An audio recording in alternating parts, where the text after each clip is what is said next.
Militer Israel atau IDF terus meluncurkan serangan ke Iran sebagai bagian dari operasi Rising Lion.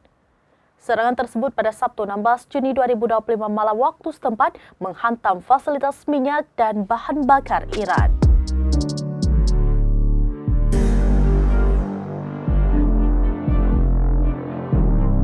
Militer Israel atau IDF terus meluncurkan serangan ke Iran sebagai balasan dari operasi Rising Lion.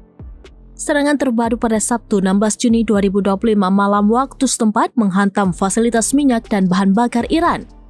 Dikutip dari Al Arabiya, Kementerian Perminyakan Iran mengkonfirmasi bahwa depot minyak di Syahran, Teheran menjadi target serangan.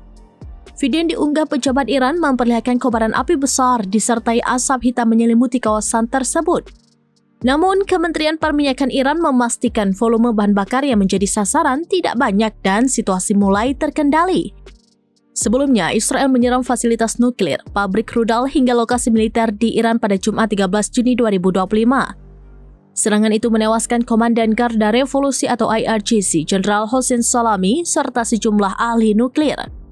Inilah yang membuat Iran marah besar hingga meluncurkan ratusan drone ke Israel pada gelombang pertama. Gelombang kedua melibatkan ratusan rudal yang diklaim menembus Tel Aviv hingga merusak markas militer.